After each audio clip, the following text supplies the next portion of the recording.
ನರಸಿಂಹ ಝರ್ನಾ ದೇವಸ್ಥಾನದಲ್ಲಿ ಮಾಜಿ ಸಚಿವ ಅರವಿಂದ್ ಲಿಂಬಾವಳಿ ಹೇಳಿಕೆ. ವಕ್ಫ್ ವಿರುದ್ಧ ಬಿಜೆಪಿ ಹೋರಾಟವನ್ನು ಕೈಗೆತ್ತಿಕೊಂಡಿದೆ. ಈಗಾಗಲೇ ಯತ್ನಾಳ್ ಅವರು ಬಿಜಾಪುರ ಜಿಲ್ಲೆಯಲ್ಲಿ ಅವರ ಗಮನಕ್ಕೆ ಬಂದ ತಕ್ಷಣ ಹೋರಾಟ ಮಾಡಿದ್ರು. ಹೋರಾಟದ ಭಾಗವಾಗಿ ದೊಡ್ಡ ಸಭೆಯಾಯಿತು. ಹಗಲು ರಾತ್ರಿ ಹೋರಾಟ ಮಾಡಿದ್ರು. ಕೇಂದ್ರ ಸಚಿವೆ ಶೋಭಾ ಕರಂದ್ಲಾಜೆ ಭಾಗಿಯಾಗಿದ್ದರು. ವಕ್ಫ್ ಜಾಯಿಂಟ್ ಪಾರ್ಲಿಮೆಂಟರಿ ಬೋರ್ಡ್ ಅಧ್ಯಕ್ಷರು ಕೂಡ ಬಂದು ಮನವಿ ತೆಗೆದುಕೊಂಡು ಹೋದರು.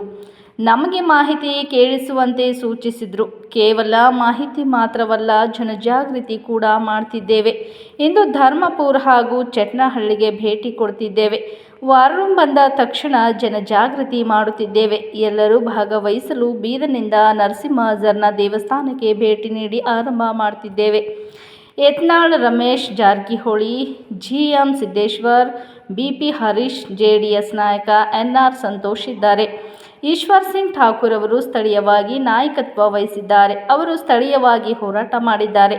ನಿಮಗೆ ವಕ್ಫ್ ಸಮಸ್ಯೆ ಇದ್ದರೆ ದಯವಿಟ್ಟು ತಿಳಿಸಿ. ಜನರು ಕೂಡಲೇ ಈ ಬಗ್ಗೆ ಎಚ್ಚೆತ್ತುಕೊಳ್ಳಬೇಕು. ಕಾಂಟ್ರವರ್ಸಿ ಮಾಡಲು ಹೋಗದೆ ಜನರ ಸಮಸ್ಯೆ ಆಲಿಸಲು ಮುಂದಾಗಿದ್ದೇವೆ. ಜನರ ಸಮಸ್ಯೆ ಆಲಿಸಲು, ಜಾಗೃತಿ ಮೂಡಿಸಲು ಸ್ಥಳೀಯವಾಗಿ ಎಲ್ಲರೂ ಒಟ್ಟಾಗಿ ಬನ್ನಿ. ರಾಜ್ಯಾಧ್ಯಕ್ಷರ ಭಾವನೆಯನ್ನು ನಾವು ಗೌರವಿಸುತ್ತೇವೆ. ಬೀದರ್ ಜಿಲ್ಲಾಧ್ಯಕ್ಷ ದೂರು ವಿಚಾರ. ನಾವು ಪಕ್ಷದ ಚಿಹ್ನೆ ಬಳಸಿಕೊಳ್ಳುತ್ತಿದ್ದೇವೆ. ನಾವೆಲ್ಲರೂ ಪಕ್ಷದ ಅಡಿಯಲ್ಲಿ ಬಂದವರೇ. ನಾವು ಯಾರಿಗೂ ಎಚ್ಚರಿಕೆ ಕೊಡದೆ ಜನಜಾಗೃತಿ ಮಾಡುವ ಕೆಲಸ ಮಾತ್ರ ಮಾಡಲಿದ್ದೇವೆ.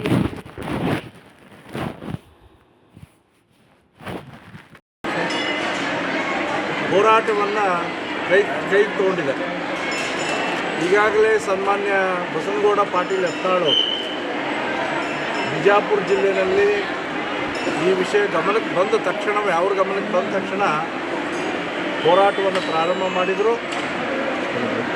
ಹೋರಾಟದ ಭಾಗವಾಗಿ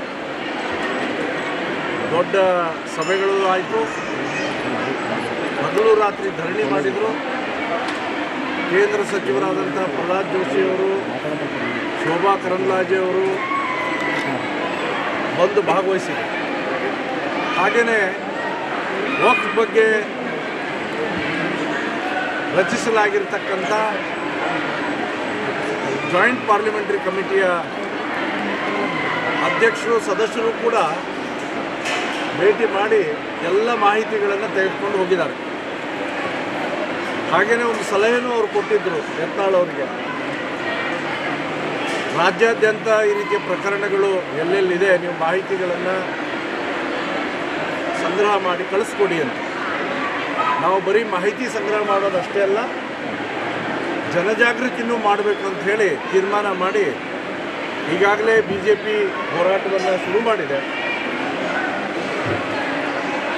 ಹಾಗೆಯೇ ಈಗ 25ನೇ ತಾರೀಕು ಇವತ್ತು ಬೀದರ್ ಜಿಲ್ಲೆಯ 2 ಗ್ರಾಮಗಳಿಗೆ ನಾವು ಹೋಗ್ತಾ ಇದ್ದೇವೆ. ಒಂದು ಧರ್ಮಾಪುರದಲ್ಲಿ ಇರ್ತಕ್ಕಂಥ ಇಡೀ ಊರೇ ಹಿಂದೂ ಇರ್ಬೋದು, ಮುಸ್ಲಿಂ ಇರ್ಬೋದು, ದೇವಸ್ಥಾನ ಇರ್ಬೋದು, ಎಲ್ಲವನ್ನು ವಕ್ಫ್ ಅಂತ ದಾಖಲಿಸಿದ್ದಾರೆ. ಹಾಗೆ ಚಟ್ನಳ್ಳಿಗೂ ಕೂಡ ಸಂಜೆ ಭೇಟಿ ಕೊಡ್ತಾ ಇದ್ದೀವಿ. ನಮ್ಮ ವಾರ್ ರೂಮ್ ಮಾಡಿದ ನಂತರ ಎಲ್ಲ ಜಿಲ್ಲೆಗಳ ಮಾಹಿತಿಗಳು ಬರೋಕ್ಕೆ ಪ್ರಾರಂಭ ಆಗಿದೆ. ಜನರಲ್ಲಿ ಜಾಗೃತಿ ಮೂಡಿಸಬೇಕಾಗಿರುವಂಥ ಅವಶ್ಯಕತೆ ಇದೆ. ಆ ನಿಮಿತ್ತವಾಗಿ ಯತ್ನಾಳ್ ಅವ್ರ ನೇತೃತ್ವದಲ್ಲಿ ಎಲ್ಲರೂ ಭಾಗವಹಿಸಬೇಕು ಅಂಥೇಳಿ ಕರೆ ಕೊಟ್ಟು ಇವತ್ತಿನಿಂದ ಬೀದರ್ನಿಂದ ಈ ನರಸಿಂಹ ಝರ ಸ್ವಾಮಿಯ ದರ್ಶನ ಮಾಡಿ ನಮ್ಮ ಜನಜಾಗೃತಿ ಅಭಿಯಾನವನ್ನು ಪ್ರಾರಂಭಿಸ್ತಾ ಇದ್ದೇವೆ. ಈ ಒಂದು ಅಭಿಯಾನದಲ್ಲಿ, ಈ ತಂಡದಲ್ಲಿ ಯತ್ನಾಳ್ ಅವ್ರ ನೇತೃತ್ವದಲ್ಲಿ ಸನ್ಮಾನ್ಯ ರಮೇಶ್ ಜಾರಕಿಹೊಳಿ ಇದ್ದಾರೆ, ಸಿದ್ದೇಶ್ ನಮ್ಮ ಹಿರಿಯ ನಾಯಕರಾದಂಥ ಕೇಂದ್ರದ ಮಾಜಿ ಸಚಿವರಾದಂಥ ಸಿದ್ದೇಶ್ ಅವರಿದ್ದಾರೆ, ರಾಜ್ಯದ ಮಾಜಿ ಸಚಿವರು ನಾಯಕರಾದಂಥ ಕುಮಾರ್ ಬಂಗಾರಪ್ಪ ಅವರಿದ್ದಾರೆ, ಶಾಸಕ ಮಿತ್ರರಾದಂಥ ನಾಯಕರಾದಂಥ ಹರೀಶ್ ಅವರಿದ್ದಾರೆ, ಹಾಗೆಯೇ ನಮ್ಮ JDSನ ಮುಖಂಡರಾಗಿರ್ತಕ್ಕಂಥ ಎನ್.ಆರ್. ಸಂತೋಷ್ ಅವರಿದ್ದಾರೆ. ಜಿಲ್ಲೆಯ ಅನೇಕ ಮುಖಂಡರು ನಮ್ಮ ಜೊತೆಗೆ ಸೇರಿದ್ದಾರೆ. ಈ ಜಿಲ್ಲೆಯ ಕೋಆರ್ಡಿನೇಷನನ್ನು ಈಶ್ವರ್ ಸಿಂಗ್ ಠಾಕೂರ್ ಅವರು ಮಾಡ್ತಾ ಇದ್ದಾರೆ. ಈಶ್ವರ್ ಸಿಂಗ್ ಠಾಕೂರ್ ಅವರು ಯಾವ ಸ್ಥಳದಲ್ಲಿ ನಾವು ನಿಂತಿದ್ದೀವಿ ಈ ಸ್ಥಳದ ಬಗ್ಗೆನೂ ಹೋರಾಟ ಮಾಡಿ ಯಾರ ಕೈಗೆ ಇದು ತಪ್ಪಿ ಹೋಗಿತ್ತೋ ಮುಸ್ಲಿಮರ ಕೈಗೆ ಅದನ್ನು ವಾಪಸ್ ಇಲ್ಲಿ ನರಸಿಂಹನ ಸ್ಥಾಪನೆ ಮಾಡೋದಕ್ಕೆ ಕಾರಣೀಭೂತರು. ಈ ರೀತಿಯ ದೇಶದ ಕೆಲಸವನ್ನು ಧರ್ಮದ ಕೆಲಸವನ್ನು ಎಲ್ಲರೂ ಮಾಡಬೇಕು, ಜನಜಾಗೃತಿ ಮೂಡಬೇಕನ್ನೋ ಕಾರಣಕ್ಕಾಗಿ ನಮ್ಮೆಲ್ಲ ನಾಯಕರ ಪರವಾಗಿ ನಾನು ಮನವಿ ಮಾಡ್ತಾ ಇದ್ದೇನೆ. ನಿಮಗೆ ವಕ್ಫಿನ ತೊಂದರೆ ಆಗಿದ್ದರೆ ದಯವಿಟ್ಟು ತಿಳಿಸಿ. ಈಗ ತೊಂದರೆ ಆಗಿಲ್ಲದೆ ಇದ್ರೂ ಮುಂದೆ ತೊಂದರೆ ಆಗುವಂಥ ಸಾಧ್ಯತೆಗಳಿದೆ. ವಕ್ಫ್ ಕಾನೂನು ಹಂಗಿದೆ, ಅದಕ್ಕಾಗಿ ಎಚ್ಚೆತ್ತುಕೊಳ್ಬೇಕು ಜನ ಅನ್ನುವಂಥ ಒಂದು ಜಾಗೃತಿಗೋಸ್ಕರ ನಾವು ಯಾತ್ರೆಯನ್ನು ಪ್ರಾರಂಭಿಸ್ತೀವಿ. ಜಿಲ್ಲೆಯ 4 ಜನ ಶಾಸಕರಿದ್ದರು ಬಿಜೆಪಿದು, ಒಬ್ಬರು ಶಾಸಕರಿಲ್ಲ, ಜಿಲ್ಲಾಧ್ಯಕ್ಷರು ಕೂಡ ಬಂದಿಲ್ಲ ಸರ್. ಏನು ನಾನು ಆ ವಿಷಯಕ್ಕೆ ಹೋಗೋದಿಲ್ಲ.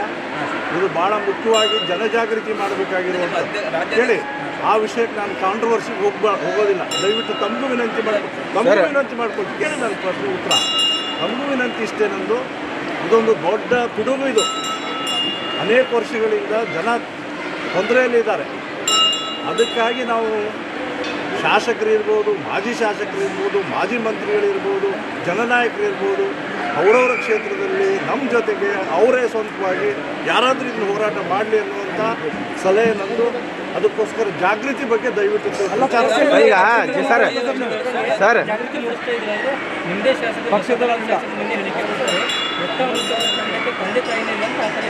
ಅಲ್ಲ, ಅನಾಥ ಟೀಮ್ ಅಂತ ಹೇಳ್ತಾರೆ ಸರ್. ತಂದೆ ತಾಯಿ ಇಲ್ಲ ಅಂತ ಹೇಳ್ತಾರೆ. ಯತ್ನಾಳ್ ಸಾಹೇಬರು ಅಪ್ಪ ಅಮ್ಮ ಇಲ್ಲ ಅಂತಂದ್ರು. ಅವರು ಅನಾಥ ಟೀಮ್, ಅದು ಯತ್ನಾಳ್ ಟೀಮ್ ಅಂತ ಹೇಳ್ತಾರೆ ಶರಣು ಸಲಗಾರ್ ಅವರು. ಅವ್ರ ಭಾವನೆ, ಅದು ಅವ್ರ ಭಾವನೆ. ಅವ್ರ ಭಾವನೆಯನ್ನು ನಾವು ಗೌರವಿಸ್ತೀವಿ. ಸ್ವಲ್ಪ ದಿನದೊಳಗೆ ಯಾರು ತಂದೆ ತಾಯಿ ಇದ್ದಾರೆ ಅಂತ ಗೊತ್ತಾಗತ್ತೆ. ಜನರ ಜಾಗೃತಿ ಕೆಲಸ ನಾವು ಮಾಡ್ತಾಯಿದ್ದೀವಿ. ನೀವು ಎಷ್ಟೇ ಅವ್ರು ಹೇಳಿದರೂ ಕೂಡ ನಾವು ಬಸವಣ್ಣವ್ರ ತತ್ವದಲ್ಲಿ ನಂಬಿಕೆ ಇಟ್ಟಿದ್ದೀವಿ. ನನಗಿಂತ ಕಿರಿಯರಿಲ್ಲ, ಶಿವಭಕ್ತರಿಗಿಂತ ಹಿರಿಯರಿಲ್ಲ ಅಂದಂಗೆ ನಾವು ಅವ್ರಿಗಿಂತ ಸಣ್ಣವರೇ. ಸರಿ, ಉಪಚುನಾವಣೆಯಲ್ಲಿ 3 ಹೋದವಲ್ಲ ಸರ್, ಬಂಡಾಯ ಕಡೆಯಿಂದ 3 ಸ್ಥಾನಗಳು ಹೋದವು ಕಾಂಗ್ರೆಸ್ದವರು. ದಯವಿಟ್ಟು ವಕ್ಫ್ ಬಗ್ಗೆ ಪ್ರಚಾರವನ್ನು ಸರ್. ಈಗ ಇದ್ರ ಬಗ್ಗೆ ಸರ್ ಜಿಲ್ಲಾ ಅಧ್ಯಕ್ಷರು ದೂರು ಕೊಟ್ಟಿದ್ದಾರೆ. ಬಿಜೆಪಿ ಚಿನ್ನಾಡಿ ಅವರು ಇದು ಮಾಡ್ತಾ ಇದ್ದಾರೆ.